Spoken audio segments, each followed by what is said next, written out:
রাজা তুলসী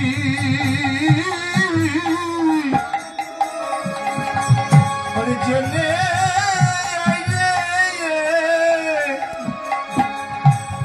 তুলসী রাধারানীকে বলছে, রাধিল এভাবে কাঁদিস না, কান্না বন্ধ কর, তোর গোবিন্দ কুশলেই আছে, চিন্তা করিস না। রাধারানী কেঁদে কেঁদে বলছে, মরমিয়া তুই তো বলছিস গোবিন্দ আমার সুখে আছে, সখিল আমার এই মন কি বলছে জানি, আমার মন বলছে প্রাণ গোবিন্দ বুঝি আমার সুখে নাইলো।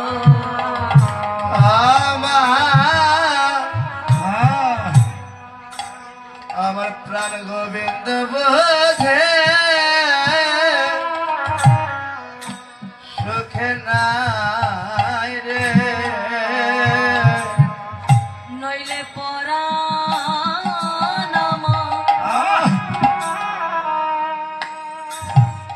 আমার কাঁদবে জ্ঞানে, প্রাণ গোবিন্দ বুঝি আমার সুখে নাইলো। নইলে পরা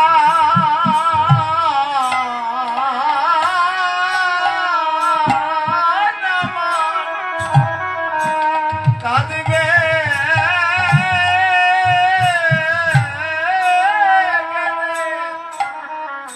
সখী রে, আমার গোবিন্দ বোঝে সখে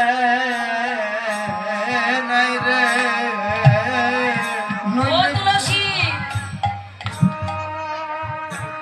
মিয়া তুই কি আমার গোবিন্দ সংবাদ এনে দিতে পারবি? বল না, আমার গোবিন্দ সংবাদ এনে দে সখী। তুলসী আমি তো জানি তুই আমার গোবিন্দকে বড্ড ভালোবাসিস, তুই গোবিন্দকে বড্ড ভালোবাসিস, যদি গোবিন্দ সংবাদ এনে দিতে পারিস আমি তোকে আশীর্বাদ করব, কলিতে শ্রীধাম নদিয়াতে তোর নামের একটি তুলসী বৃক্ষ হবে।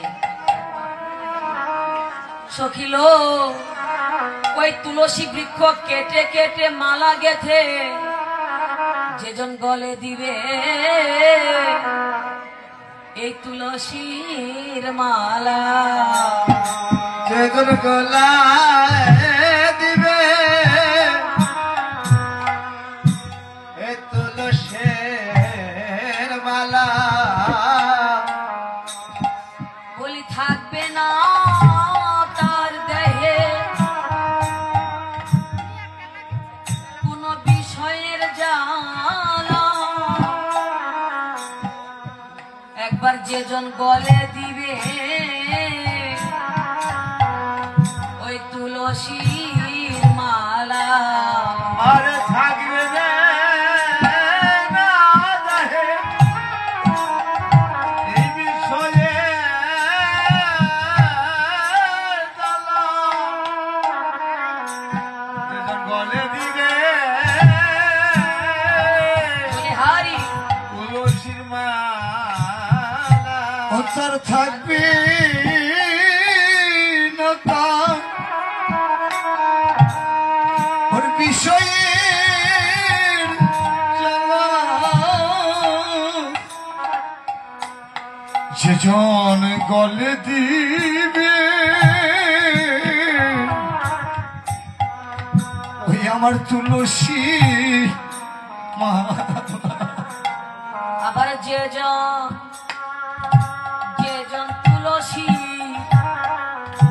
তুলসীর সঙ্গ করবে,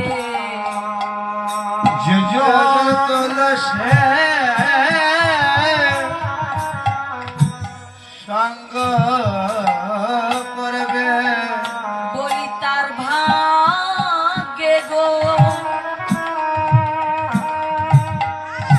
ওই গোবিন্দ মিল